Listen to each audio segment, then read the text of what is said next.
Le silence total, le silence infini. Voilà la réalité de l'univers où le son, à défaut d'air pour le transporter, ne voyage pas à la vitesse de la lumière comme dans les films ou les rêves de science-fiction. Dans l'espace, il n'y a donc que du vide. Le vide intersidéral.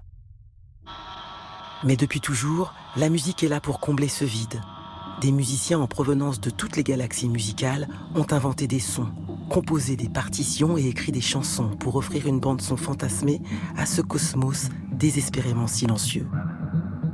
Au XXe siècle, en parallèle à la conquête spatiale, c'est une autre conquête qui s'est donc jouée en musique. Car pour beaucoup de musiciens, c'était avant tout un jeu, mais pour d'autres, c'était aussi un enjeu politique et métaphorique. Aller dans l'espace, même à travers sa musique, c'était un moyen d'échapper aux pesanteurs d'une réalité terrestre parfois terrible. Space rock, jazz cosmique, afrofuturisme, space disco ou cosmische musique, quel que soit le moyen pour accéder aux étoiles, quel que soit le message envoyé depuis là-haut, ce fut une belle aventure, riche et mouvementée. L'Odyssée de l'espace en musique.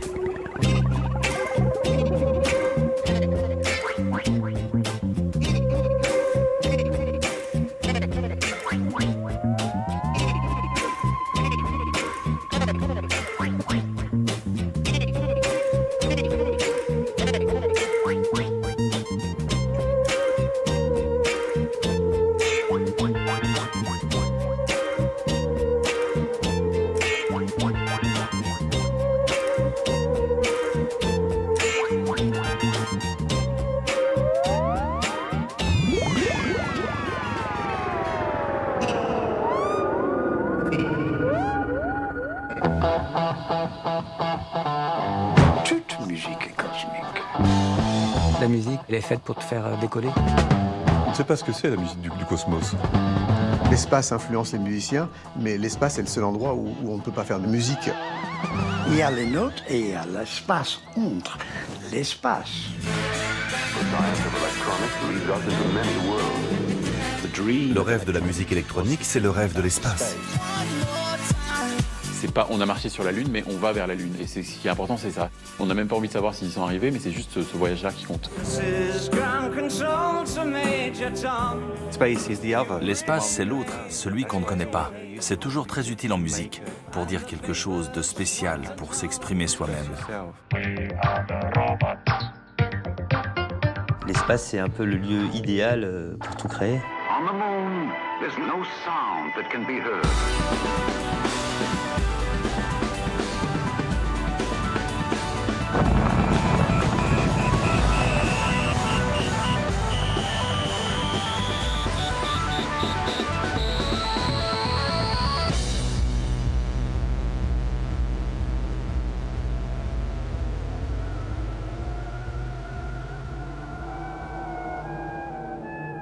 On pourrait croire que tout a commencé au XXe siècle, que les rapprochements entre la musique et le cosmos ont été inspirés par la conquête spatiale, ce grand rêve des hommes bientôt devenu réalité.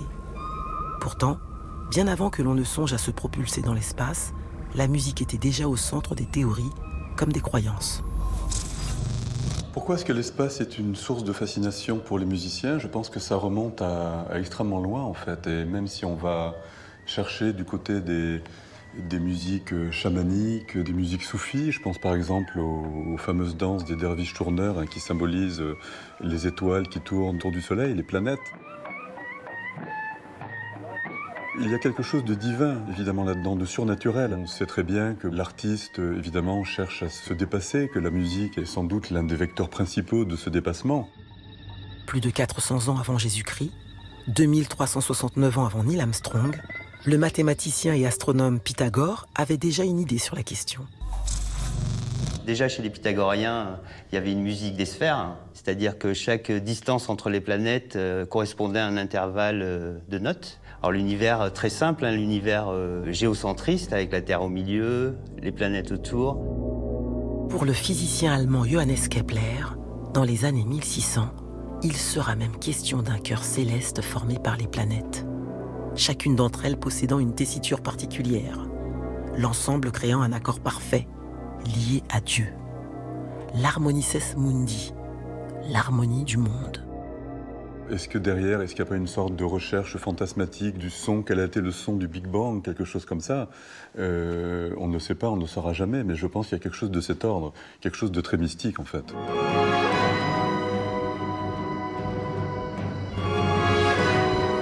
L'œuvre musicale qui nomme enfin les choses par leur nom, en l'occurrence les planètes du système solaire, et leur accorde à chacune une partition, est celle de l'anglais Gustav Holst. Et elle inaugure le siècle de toutes les odyssées, mais aussi celui de tous les tumultes. En fait, Holst, avec les planètes, il écrit la première bande-son de la guerre des mondes, d'une certaine manière. C'est-à-dire qu'il y a déjà cette idée de transposer la guerre qui a lieu sur Terre, une sorte de guerre cosmique et avec une dimension métaphysique.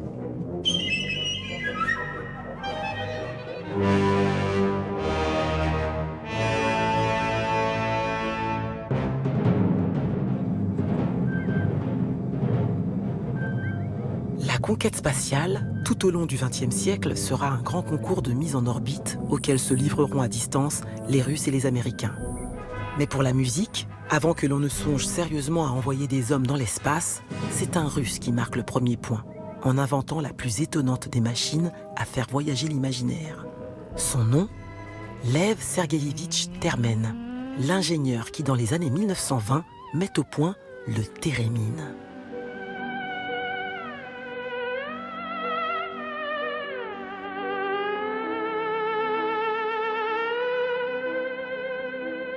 Une chose qui est incroyable chez le theremin, c'est le fait qu'il peut voyager entre les notes.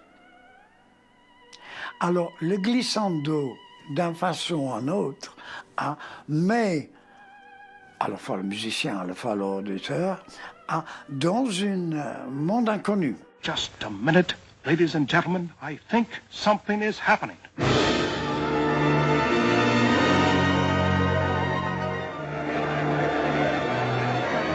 Avec ses sons qui semblent venus d'ailleurs, le térémine est le premier des instruments utilisés au cinéma pour imiter les bruits des envahisseurs. Et nous voilà dans le space rock.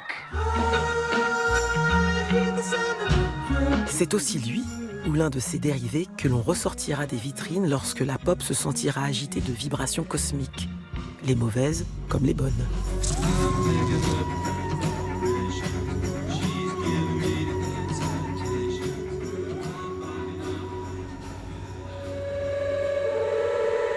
Mais si certains musiciens se contenteront d'observer l'espace à distance, de lui inventer des sons qui ne seront que des projections imaginaires, globalement fantaisistes, certains iront beaucoup plus loin. Jusqu'à prétendre carrément débarquer d'une autre planète. Le plus célèbre d'entre eux s'est même donné le nom de l'astre suprême, le Soleil. Et il va irradier bien au-delà de son système sonore d'origine, le jazz. Il est né Hermann Sonny Blunt et à un moment il a changé de nom. Il a dit qu'il s'appelait Son Ra. Et c'est effectivement devenu son vrai nom. Et il l'a fait après avoir eu une révélation cosmique, ce que les Américains appellent une rapture, c'est-à-dire qu'il aurait été comme s'il avait été enlevé en fait, par des extraterrestres. Donc il a une vision, et à partir de là, il se met à endosser les habits et le discours de quelqu'un qui viendrait d'ailleurs, de quelqu'un qui viendrait, comme il le dit, de Saturne.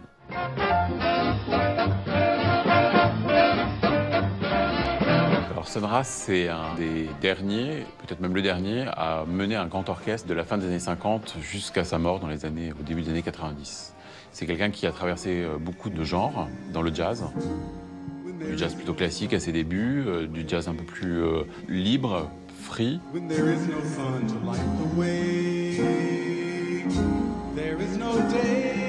Un peu plus expérimental aussi, même jusqu'à un jazz beaucoup plus électronique, puisqu'il a été un des premiers à essayer, par exemple, les synthétiseurs Moog.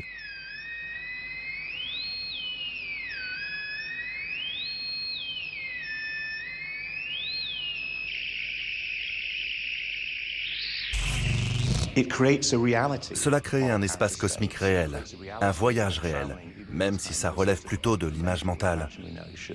C'est quelque chose de très très réel. La musique est vraiment en train de voyager à travers le cosmos. Love and life, arrested me so that I dared to knock at the door of the cosmos. Qu'est-ce que c'est que la cosmogonie? En fait, c'est la vision du monde qu'un ensemble d'êtres humains peut avoir. Son Ra a construit effectivement sa cosmogonie, inspirée vraiment de l'espace, des étoiles, etc. C'est évidemment une métaphore aussi de la condition des Noirs afro-américains sur Terre. If you find Earth boring, just the same old, same thing, come on, sign up with outer space, Ways Incorporated.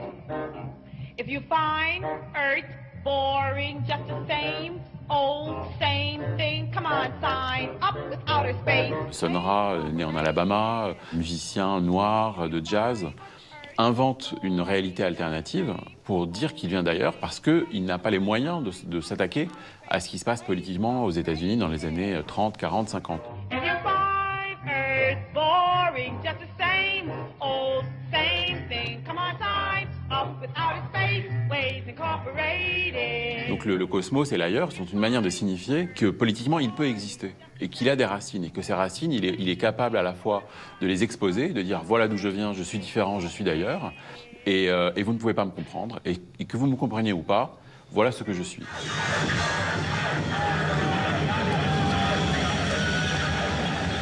Parfois moi quand j'écoute je me dis les sons qu'il sort sont vraiment des sons idiots. Mais c'est ça aussi qui est assez beau, parce que finalement, dans toute cette musique-là, tout l'usage des synthétiseurs, c'est extrêmement libre et très très joyeux. D'ailleurs, un des films sur lui porte un titre qui, je trouve, lui va très très bien, c'est Joyful Noise, un son joyeux, du bruit joyeux. Et Son Ra, c'est vraiment ça, ce côté enfantin et joyeux, et qui fait du bruit. Avant Son Ra, d'autres musiciens ont joué avec les sons électroniques dans un esprit enfantin, tel le français Jean-Jacques Perret.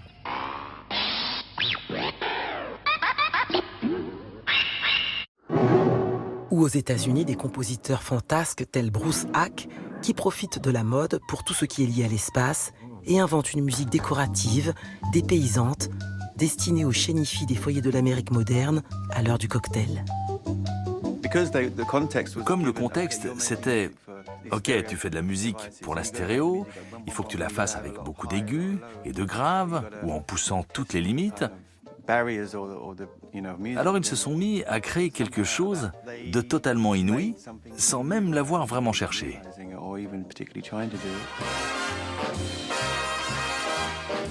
À partir des années 50-60, il y a cette espèce de rêve assez innocent de la conquête de l'espace à tous les niveaux, que ce soit sur le plan sonore, sur le plan visuel, sur le plan scientifique. Et donc il y a cette espèce de rêve du futur où on va au fond se dire qu'après l'an 2000, les voitures vont voler, que les systèmes éducatifs ou sociaux seront parfaits. Cette époque de progrès qui amène de nouveaux comportements porte un nom, le Space Age. Des orchestres bizarres surgissent de toutes parts, conjuguant un double désir d'évasion en vogue partout, vers les contrées exotiques et vers l'espace.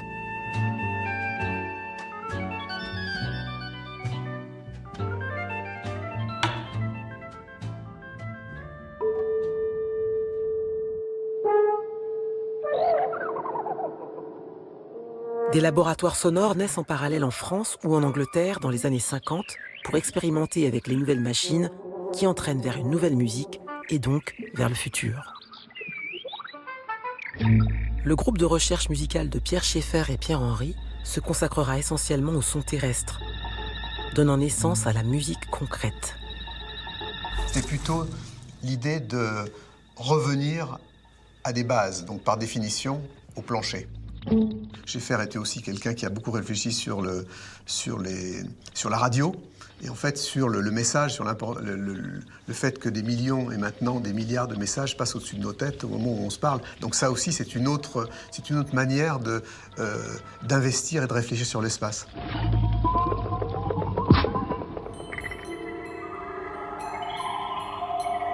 La cellule de recherche de la radio anglaise, le BBC Radiophonic Workshop, explore en revanche toutes les possibilités de l'électronique pratique et ludique. Here in a country studio in Kent is Daphne Oram, a pioneer of a new type of music. Unlike the traditional composer, she uses no musical instruments and no musicians. There are some people who think the music of the future will sound like this.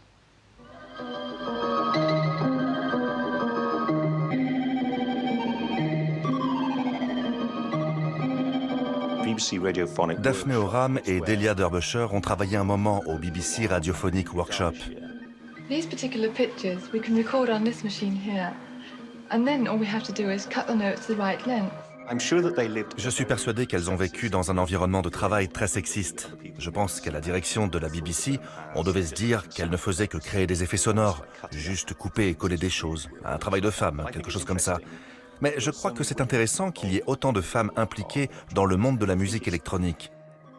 Parce que la musique rock est plus genrée, comme on dit. Alors qu'il y a une ouverture dans le monde de la musique électronique, en ce sens que les objectifs créatifs sont réellement favorables à la participation féminine.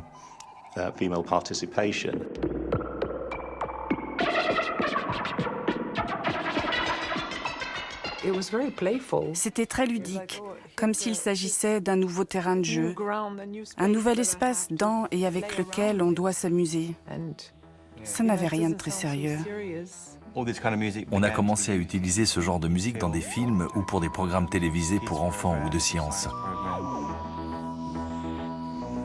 Il y avait aussi une absence de prétention chez Delia Derbyshire. Elle était très modeste. Elle a créé le thème de la série Doctor Who, qui a été ma première expérience de musique de l'espace, pour être honnête. Rétrospectivement, c'est étonnant ce qu'elle a fait. Si on réécoute ce morceau de musique très familier, avec des oreilles nouvelles, fraîches, on se dit juste « Waouh !»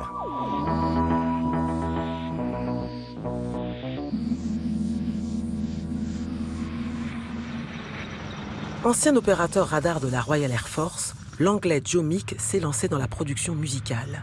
À l'entrée des années 60, son disque I Hear a New World ouvre de nouvelles voies sonores en même temps qu'il entrevoit l'univers comme un territoire inconnu, légèrement effrayant.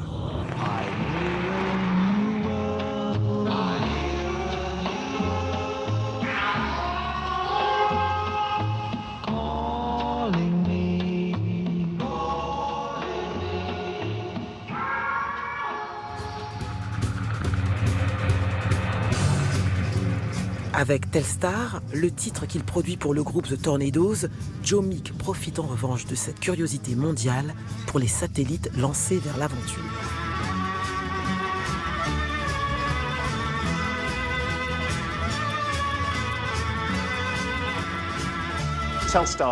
Telstar est un morceau de musique très mémorable. De mon point de vue, il a un petit côté triomphaliste. Mais en un sens, il donne l'idée du futur voyage dans l'espace, un peu comme une aventure de dessin animé.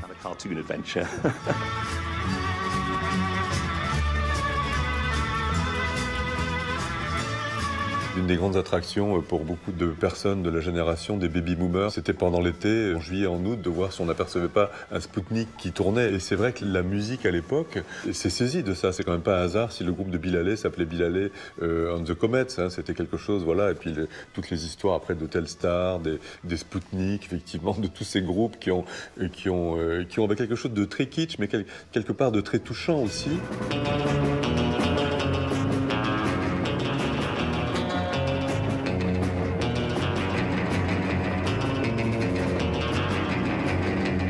Donc il y a toute cette espèce de côté assez drôle et assez BD de la première relation entre la pop, l'électro et puis l'espace.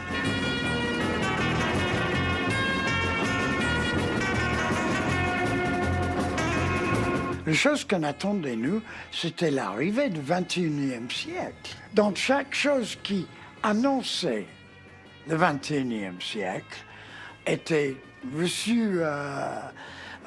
et ça commence, oui, peut-être bien avec Telstar, c'est vrai, oui.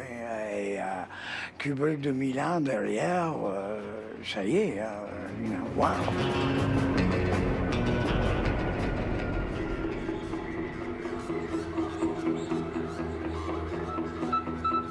Mais le temps sera encore long jusqu'au premier pas de l'homme sur la Lune. Et dans les années 60, ce sont de nouvelles drogues hallucinogènes qui anticipent ce désir d'une génération de décoller de la surface de la Terre. Un groupe en particulier, formé en 1965 par des étudiants de Cambridge, va explorer ces nouveaux territoires qui relient directement le cosmos intérieur aux mondes interstellaires. Son nom, Pink Floyd. Son premier lieu de décollage, le club UFO à Londres, l'OVNI. Tout un programme.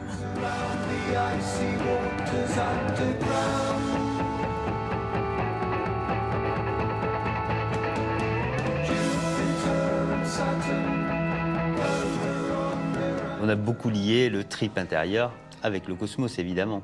Puisque quand on trip, surtout avec le LSD, on a une compréhension des choses globales. Donc c'est un rapport direct avec le cosmos.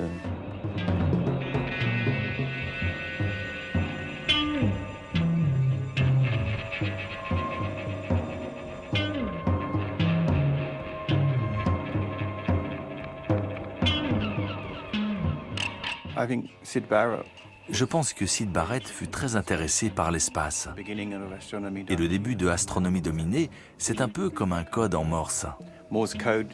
Ça sonne comme quelque chose qui vient de l'espace, comme un message. En 1965, il jouait déjà de longs instrumentaux. Et déjà à l'époque, tout le monde a eu besoin de donner un sens à tout ça. Je pense qu'en nommant ça cosmique ou psychédélique, ça donne la liberté de faire tout ce qu'on veut.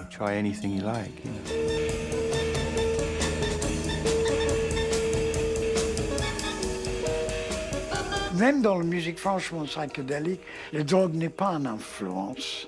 C'était peut-être juste le truc qui pouvait amener tous les gens sur le même longueur d'onde à un moment précis, quoi. Communion, moi, je dis.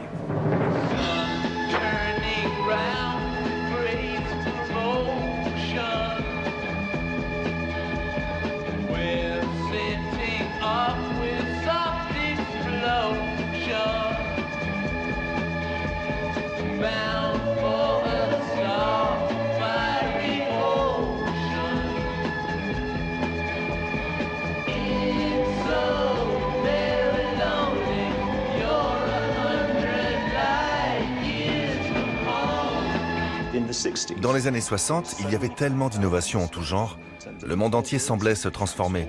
Et tout cela se reflétait dans la musique qui se faisait à l'époque, dans la manière de s'habiller, la manière de penser. Il y avait un réel sentiment de libération, un idéalisme. Une chose très importante fut la perspective des voyages dans l'espace. Cela a ouvert l'esprit des gens. Ça les a aidés à avoir des ambitions plus grandes pour faire de ce monde un endroit meilleur.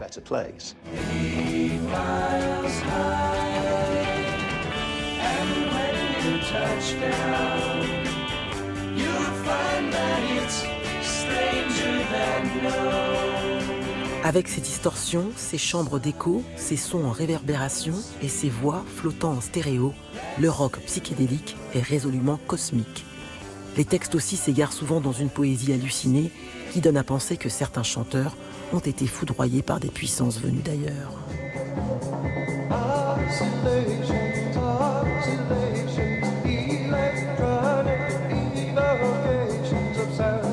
Aux États-Unis, l'avant-garde et le rock trouvent parfois un terrain d'entente, et c'est souvent en apesanteur qu'ont lieu les noces les plus folles.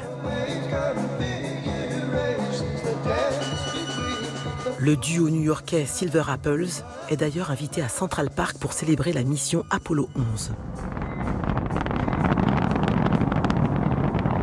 Car en 1969, au cours d'un mois de juillet qui restera gravé à jamais dans les mémoires de l'humanité, le grand pas se produit enfin. Et c'est un jeune Anglais inconnu, David Bowie, qui en a, sans le savoir, créé la bande-son.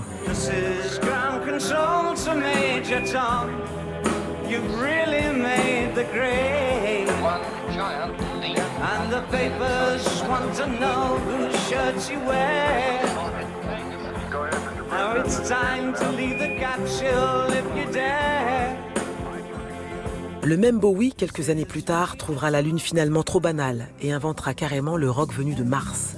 Nouvel horizon encore inatteignable par les humains. Mais Bowie, en Ziggy, n'est plus tout à fait un humain comme les autres.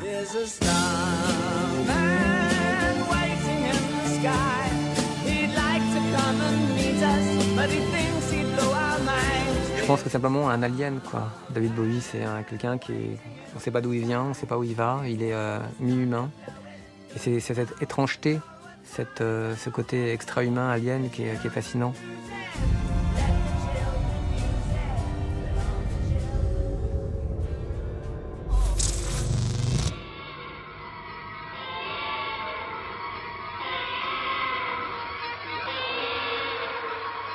Chez les hippies, tout est bon pour décoller, et certains inventent des engins de fortune, faute de moyens pour se payer une fusée. La grande communauté de gong notamment, mi-cosmique, mi-comique, et son free rock surréaliste qui se répand des deux côtés de la Manche.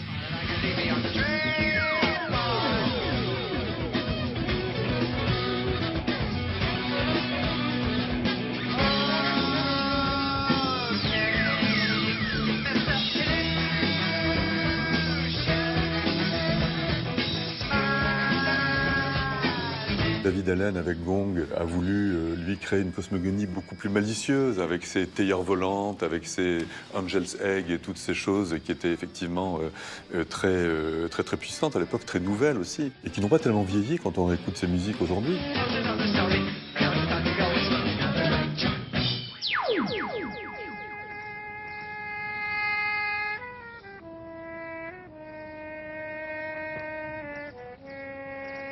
Partout on est, tout le monde pense qu'on est derrière. En fait, on est sur notre planète. C'est clair que David a créé son univers et son galaxie qui allait bien. Et je dois avouer, pendant un moment, ça me plaisait vraiment bien de voyager dans cette galaxie. Moins bucoliques que Gong, les guerriers sonores de Magma vont aussi plus loin, en créant un univers parallèle, une planète nouvelle et une langue extraterrestre, le cobayen.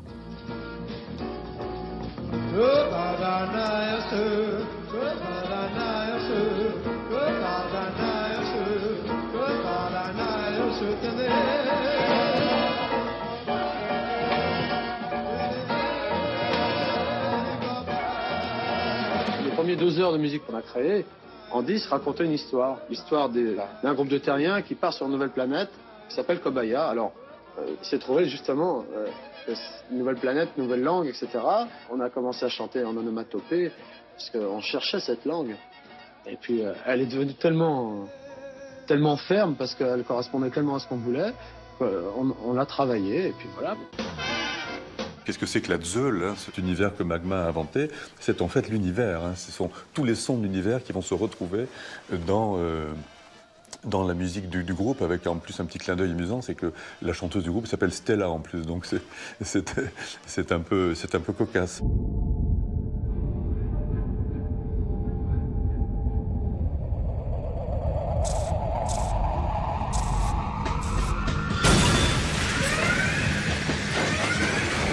Dans la galaxie mondiale du cosmic rock, les Anglais de Hawkwind font figure d'astres noirs. Leurs albums s'intitulent In Search of Space ou Space Ritual et ils marquent les années 70 de leur empreinte chamanique, nourrie par la science-fiction et par les rites barbares de l'heroic fantasy.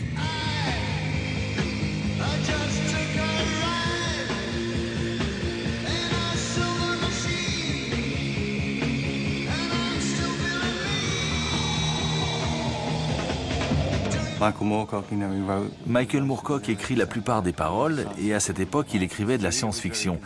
Donc il était très sensible aux profondeurs de l'espace. Mais ce n'était qu'un groupe de rock qui chantait ce qui lui passait par la tête. Et c'est pareil pour la musique. Je les aime vraiment. C'était juste une manière de dépeindre des visions psychédéliques où ils pouvaient élargir l'univers et où tout le monde pouvait se libérer.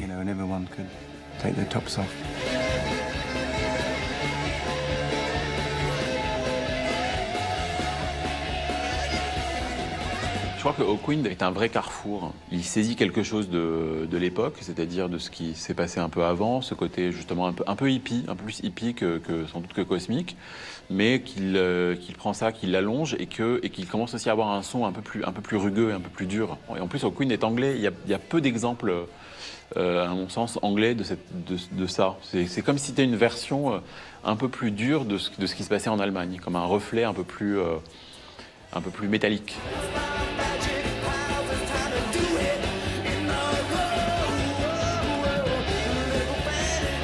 l'imaginaire musical le mouvement de l'univers entier peut aussi se exprimer avec un rythme basique de rock anglais.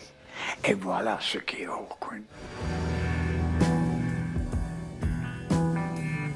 Mais c'est encore Pink Floyd, avec sa mission vers la face cachée de la Lune, qui fait planer la Terre entière au cours du voyage immobile le plus célèbre de l'histoire du rock.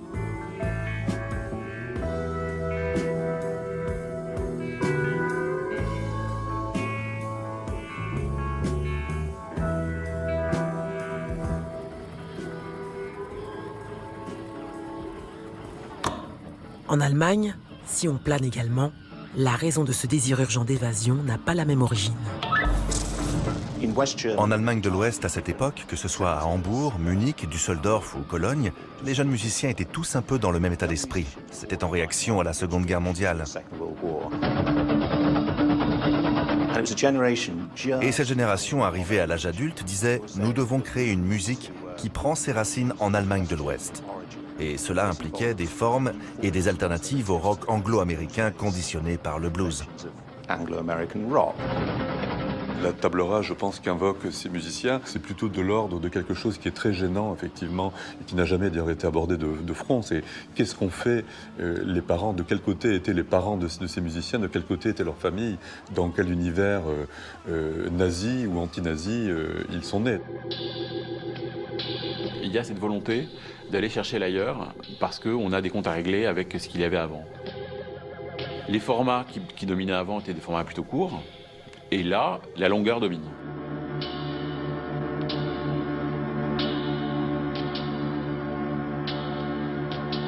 Ce sont des musiques qui ont vraiment commencé à construire autre chose, et ça a d'ailleurs beaucoup énervé les critiques de rock anglais ou américains. Je crois que c'est Lester Bangs qui a dit « Mais qu'est-ce qui se passe avec ces Allemands, avec ces machines? Ils sont en train de tuer le rock, ils sont en train de nous voler le rock, notre rock à nous », qui était né effectivement dans les années 50 aux États-Unis.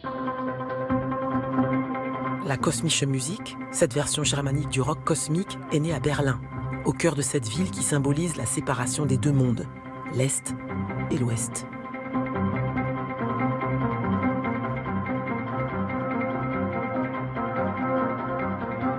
À Berlin, ça s'est manifesté par le space rock.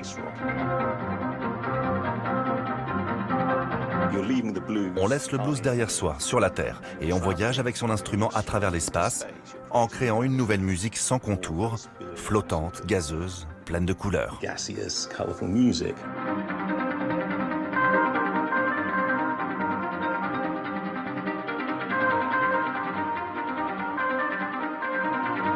On a marché sur la Lune, mais on va vers la Lune. Et ce qui est important, c'est ça, c'est ce processus de la première note à la dernière note du disque qui mène vers la Lune. Et on n'a même pas envie de savoir s'ils sont arrivés, mais c'est juste ce voyage-là qui compte.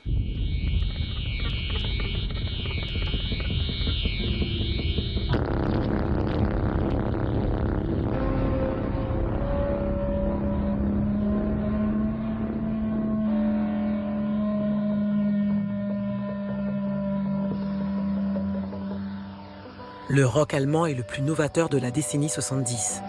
À Cologne, le groupe Cannes invente une nouvelle forme de trance. Et son studio n'est pas baptisé Inner Space par hasard. Car leurs recherches sont plus volontiers tournées vers l'intérieur qu'en direction des étoiles.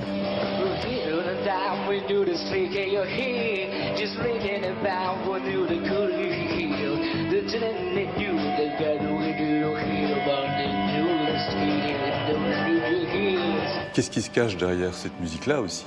C'est qu'on veut oublier la réalité, en fait. On veut passer dans autre chose, on veut passer derrière le rideau de ce quotidien qui est quand même extrêmement sombre. Cette musique, elle est là pour faire oublier. C'est une musique comme le blues a pu l'être, le blues des origines l'a pu l'être pour les Noirs américains du sud des États-Unis. C'est une musique d'exorcisme du quotidien aussi.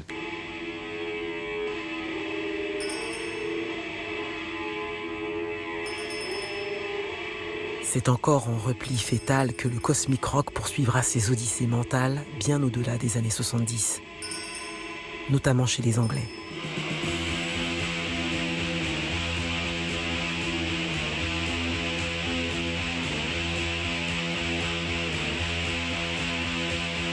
à travers une génération perdue de groupes qui rêvent elle aussi d'espace, mais pour y satelliser une rage intérieure trop pesante.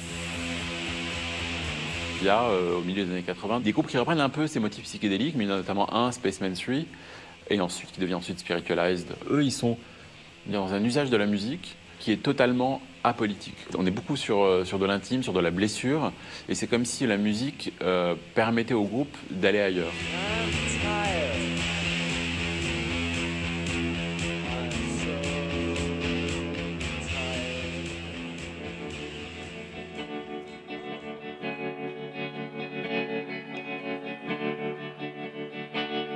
Ladies and gentlemen, we're floating in space.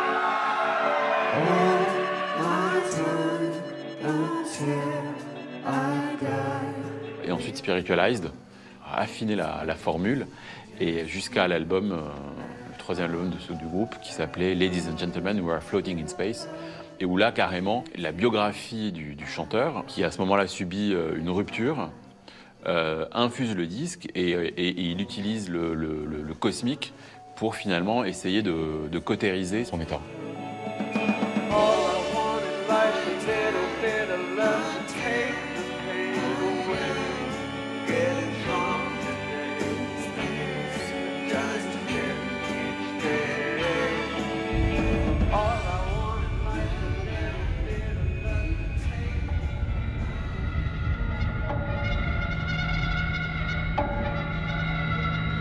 La musique afro-américaine, quant à elle, repart souvent en mission lointaine, toujours guidée par l'increvable Sun Ra, qui a trouvé le slogan qui résume sa longue expédition. Space is the place. Cette volonté cosmique, en fait, c'est presque de rajouter un troisième continent au continent noir américain et au continent noir africain. C'est de rajouter un continent alors, qui, certes, va être extrêmement mythique, hein, parce que là, on est encore une fois dans une sorte d'exorcisme, mais ça va être une façon de s'évader de ces contingences qui sont ô combien difficiles à vivre.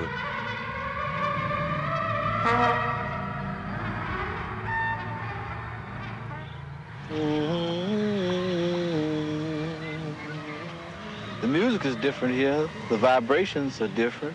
Not like Planet Rave. Planet Rave's sound of guns, anger, frustration.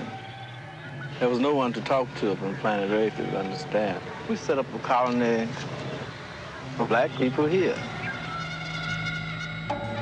On est vraiment dans cette idée que l'homme noir viendrait d'ailleurs, ou en tout cas aurait une destinée différente, et que cette destinée passe par le cosmos. C'est un peu l'imaginaire que vont reprendre des gens comme Funkadelic quelques années plus tard, et toute la mouvance qui va venir ensuite dans les années 80 et 90, même de la techno. Si leurs revendications d'origine n'ont pas changé, les musiciens noirs des années 70 et 80 transforment l'espace en un vaste lieu de plaisir joyeux et d'émancipation hédoniste. Notamment le funk de Funkadelic et Parliament, sous l'impulsion du gourou George Clinton, qui s'est mis en tête de faire danser toutes les planètes sous le même groove.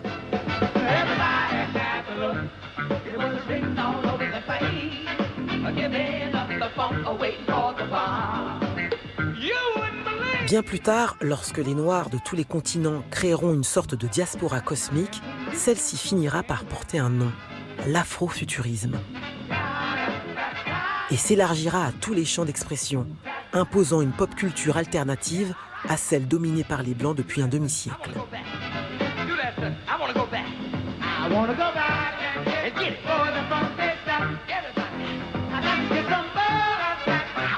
À la fantaisie cosmique, Jill Scott Heron opposera une vision plus réaliste de la condition des Noirs sur Terre, pendant que les Blancs s'amusent sur la Lune.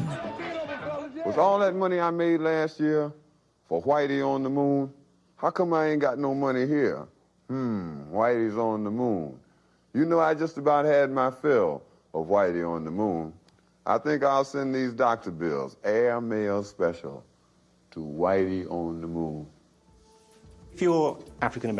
Quand on est afro-américain ou noir britannique, on ne se dit pas que les années 50 étaient formidables, ni les années 60, ni les années 70.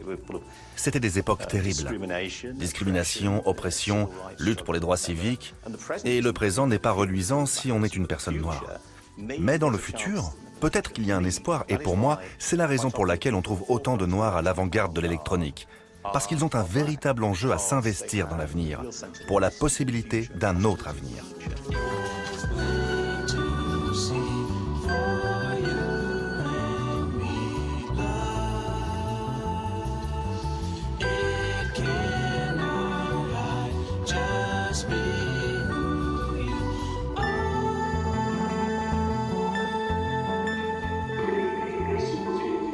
Dans les années 70, c'est à la mode. Toutes les musiques sont affublées du mot cosmique.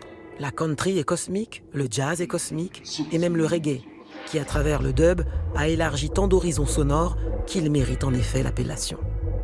Le dub est un concept réellement extraordinaire. Faire ce genre de saut mental à partir d'un magma musical jusqu'à créer une sorte de monde total, pur produit issu de ce qu'on peut faire dans un studio. Faire un écho et une réverbération, presque comme dans un lieu où la musique se trouverait. C'est un pas de géant à l'intérieur de la musique. C'est comme créer une sorte de cratère, un cratère géant de possibilités.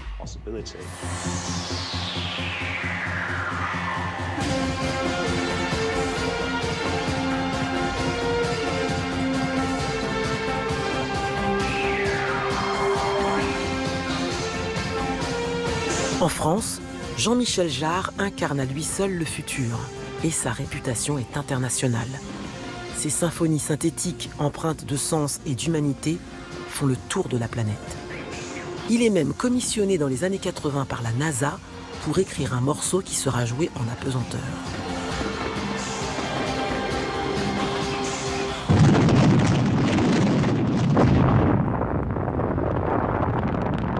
Mais le lieu de tous les rêves peut parfois, en quelques secondes, basculer dans le pire des cauchemars.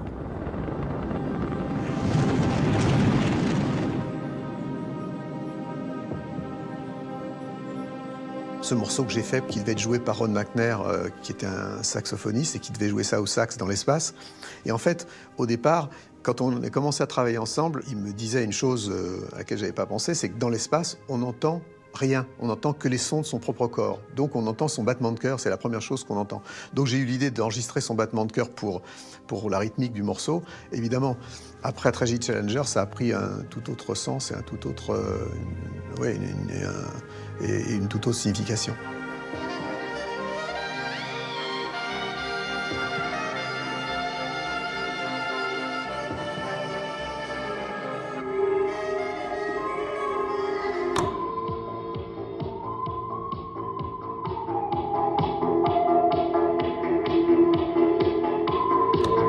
Dans la foulée de Jarre, les projets synthético-cosmiques se multiplient chez les musiciens des studios français qui ont flairé un filon, pour le meilleur comme pour le pitre.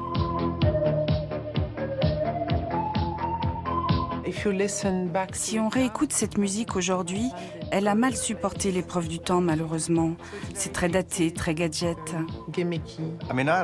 J'aime bien Space, leur Magic Fly, tout ça. J'aimais beaucoup cette musique, son côté un peu loufoque. Il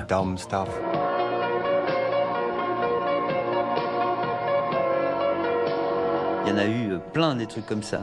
Utiliser des synthétiseurs, avoir une pochette en rapport avec l'espace et faire une musique un peu dansante.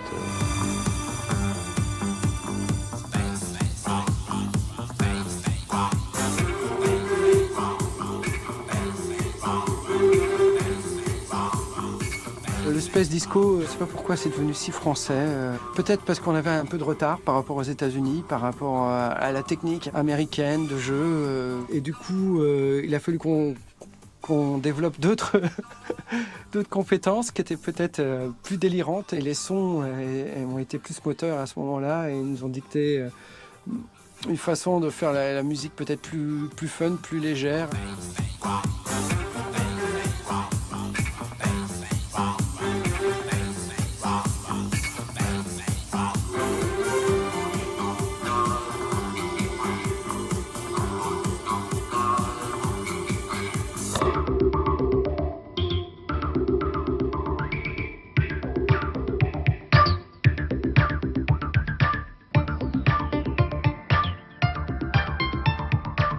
En Allemagne, c'est Kraftwerk qui a mis en musique la modernité, préférant les robots aux extraterrestres.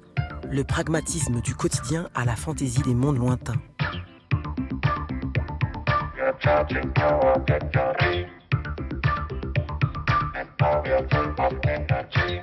Pourquoi avoir proposé cette esthétique?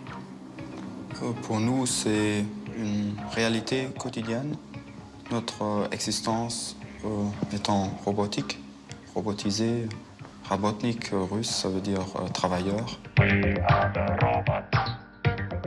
Le groupe de Düsseldorf est présent dans l'ADN de toutes les nouvelles musiques qui émergent à l'aube des années 80, à commencer par le rap, qui prend parfois, lui aussi, l'espace comme lieu de conquête.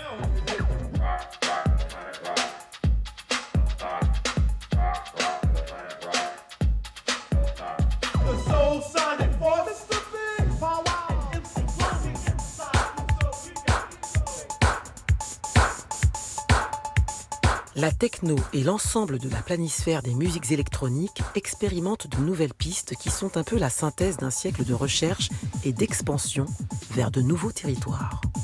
Cette musique, elle est aussi d'abord destinée à faire danser, c'est une musique de club. Et finalement, peut-être qu'à la fin des années 80, au début des années 90, il vaut mieux danser en s'imaginant sur Mars ou sur Neptune ou Jupiter, plutôt que se dire qu'on est à Détroit dans les ruines. Tandis que Jeff Mills fait danser dans l'espace la jeunesse de Détroit, de l'autre côté de l'Atlantique, la génération des raves à ciel ouvert sous la Voie lactée plane sur les musiques de KLF, The Orb ou Orbital et finit par se brûler sous le soleil de Primal Scream.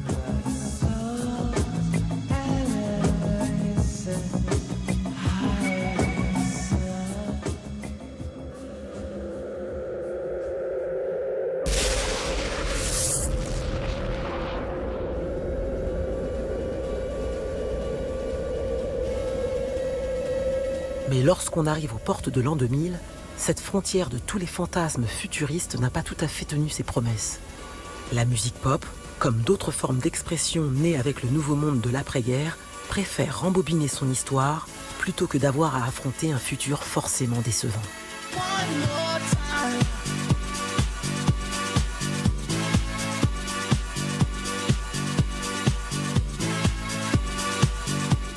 Rétrofuturisme.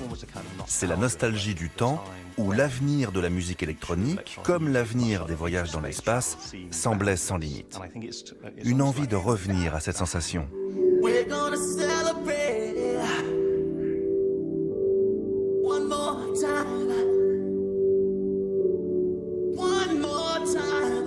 On voit bien que les Allemands des années 70, les Américains des années 60 avaient des choses contre lesquelles lutter et ils avaient un quotidien dont il fallait s'échapper. Plus on avance et plus on a l'impression que finalement toutes ces histoires-là, elles ont aussi été assimilées et qu'on n'est pas tant dans la volonté d'échapper à un quotidien que dans l'idée d'être dans une tradition et de recréer cette tradition-là.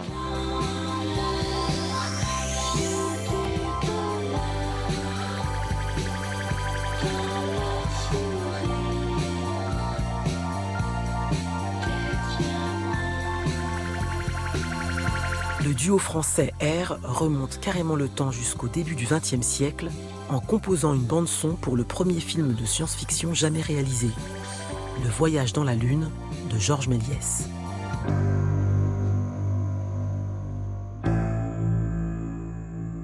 On avait en tête une imagerie sonore faite de balades lunaires, de sons, ultra atmosphériques et ultra spatiaux. Donc du coup, on a utilisé toutes ces idées, on a tout mixé ensemble pour faire quelque chose de la fois pop et super expérimental aussi. 3, 2, 1, 0.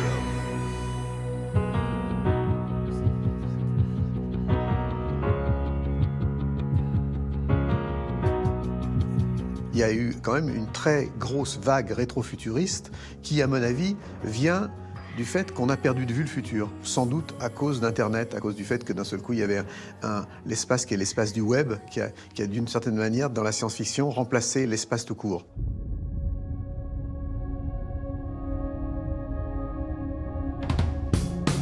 This is Apollo Control at 102 hours into the flight of Apollo 11.